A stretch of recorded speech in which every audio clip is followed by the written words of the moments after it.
दोस्तों यहाँ पर ये 4 पूरियाँ हैं और ये थोड़ा सा मिठाई और ये खीर और ये है जल। तो ये माता रानी का भोग प्रसाद हो गया। अब इसे हम माता रानी के पास इस तरह से ढक कर ये पानी और जल माता रानी के पास रखेंगे।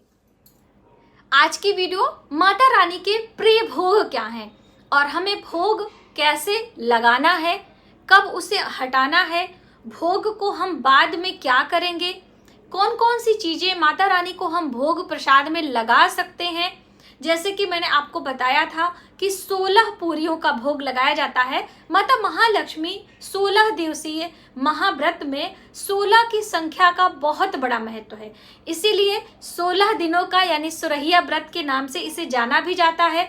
16 की संख्या में 16 श्रृंगार की सामग्री हम चढ़ाते हैं और 16 वर्षों तक ये व्रत किया जाता है और साथ ही 16 पूरियों का भोग लगाते हैं। तो इनमें आप सभी के बहुत सारे कंफ्यूजन हैं, उन सभी कंफ्यूजन को दूर करते हुए आज की वीडियो में माता महालक्ष्मी के प्रिय भोग कैसे और कब हमें लगाना है। नमस्कार, वेलकम टू माय चैनल। मैं हूँ मनीषा।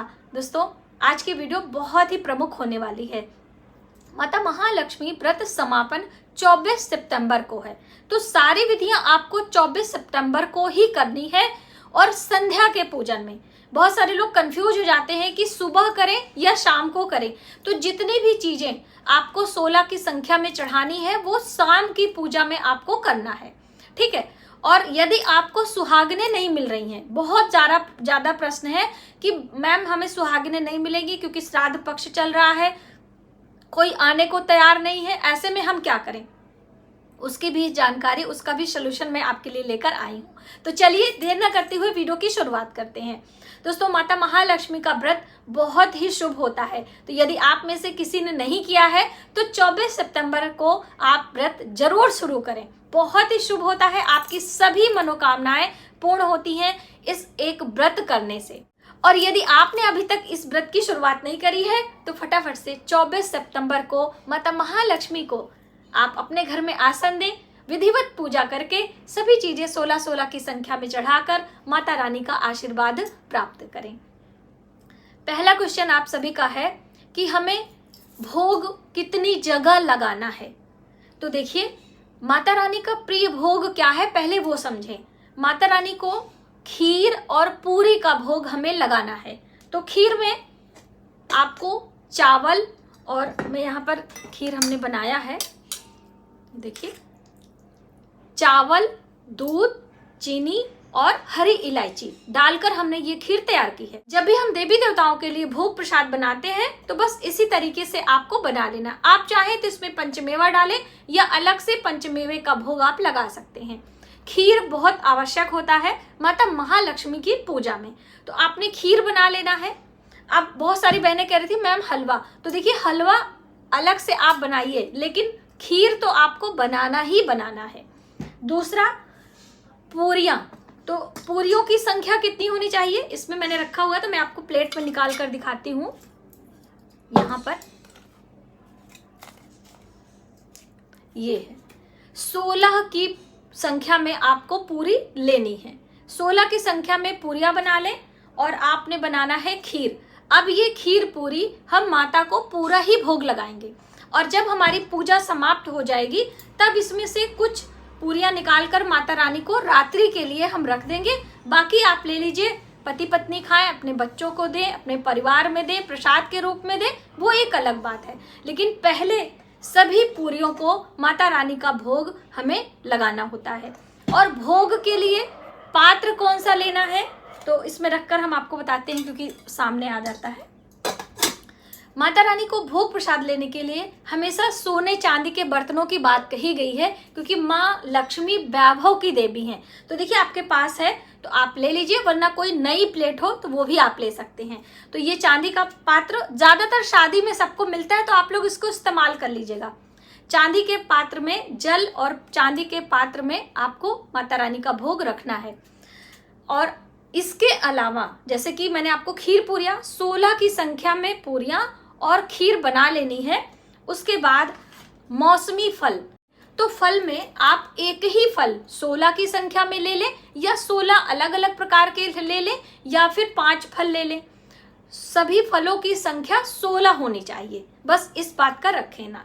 अनार, केला, जो आंवला होता है वो भी माता लक्ष्मी को बहुत ही प्रिय होता है, वो भी आप ले सकते हो। सेब ले सकते हो, नाशपाती, मतलब आप अपने हिसाब से मैनेज कर लीजिए। यदि आपका बजट नहीं है, अनार लेकर छील लीजिए और उसे 16 स्थानों पर रख सकते हैं, यानी कि 16 आप मान के चलिए कि हमारा ये अनार 16 की संख्या में है। इस तरह से भी आप कर सकते हो। तो ये फलों की बात हो गई। अब जैसे बहुत सारे लोग अलग अलग प्रकार के भोग लगाना चाहते हैं 16 की संख्या में, जैसे हम कान्हा जी को 56 भोग लगाते हैं, उसी तरह से माता महालक्ष्मी को भी आप वैभव विलासता की देवी हैं तो आप लगा सकते हैं। दूध से बनी मिठाइयाँ, लड्डुओं का भोग, या हम बात करें कि आप श्रीखंड बना लीजिए, पंचामृत बना लीजिए, मीठे पोए जिसे गुलगुले कहते हैं वो भी आप बना सकते हो, आप मखाने की खीर बना सकते हो। यानी आपके पास समय है, आपके पास सुविधा है, तो आप नाना प्रकार के भोग मिष्ठान बनाकर माता रानी को आप लगा सकते हैं। और एक अहम चीज जरूर आपको भेंट करनी है, क्योंकि अष्टमी तिथि है और माता महालक्ष्मी का पूजन है, तो ये आप करना ना भूलें। इससे आपको माता महालक्ष्मी की असीम कृपा मिलने वाली है। ये है श्रीफल, जिसे कि नारियल कहा जाता है, माता महालक्ष्मी का स्वरूप भी माना जाता है। माँ लक्ष्मी इसमें विराजमान होती हैं अष्टमी तिथि पर। तो आपने एक श्रीफल माता रानी को भेंट करना है, सिर्फ भेंट करना है, तोड़ना नहीं है। आप इसे भेंट करें। अब आपका सवाल होगा कि हम इसे बाद में क्या करेंगे, तो दूसरे दिन आप इसे तोड़कर प्रसाद के रूप में ले सकते हैं। लेकिन जो कलश के ऊपर नारियल है उसे आप जल प्रवाह करिए। यदि आपके यहाँ जल की व्यवस्था नहीं है तो आप उसे सूप के साथ में मंदिर में ले जाकर दे सकते हैं। ठीक है, तो आप इस तरह से करके माता महालक्ष्मी का जो भोग प्रसाद है वो आप चढ़ाएं। अब चढ़ाने के बाद वो सभी भोग प्रसाद रात्रि को आप हटा लें। रात्रि में सिर्फ इसमें से कुछ खीर और 4 पूड़ी, 2 पूड़ी, जो आपका मन पड़े, माता रानी को इसी चांदी के बर्तन में थोड़े थोड़े और भी भोग प्रसाद जो भी है आप रखकर एक प्लेट से ढककर 1 लोटा जल, 1 ग्लास में जल माता रानी के पास आप छोड़ दीजिए। बाकी भोग प्रसाद आप रात को ही हटा लेंगे, क्योंकि भोग हम बहुत देर तक नहीं रखते हैं।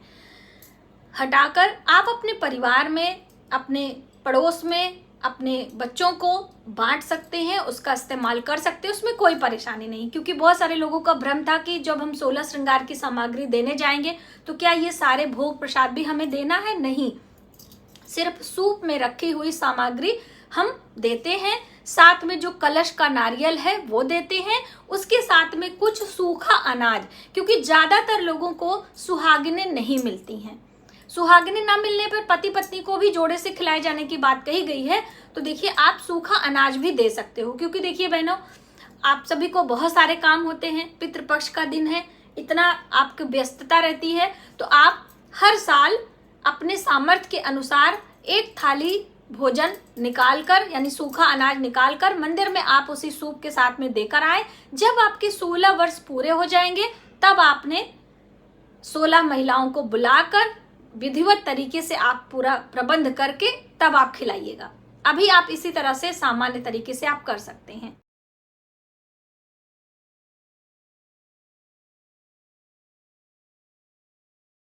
इस तरह से आपको जो आपके पास मिठाइयाँ हैं उनको भी 16 की संख्या में आपने रख लेना है। और यहाँ पर माता रानी को इस तरह से 16 बारी दिखाकर हम यहाँ पर रखेंगे और थोड़ा सा हम जल लेंगे।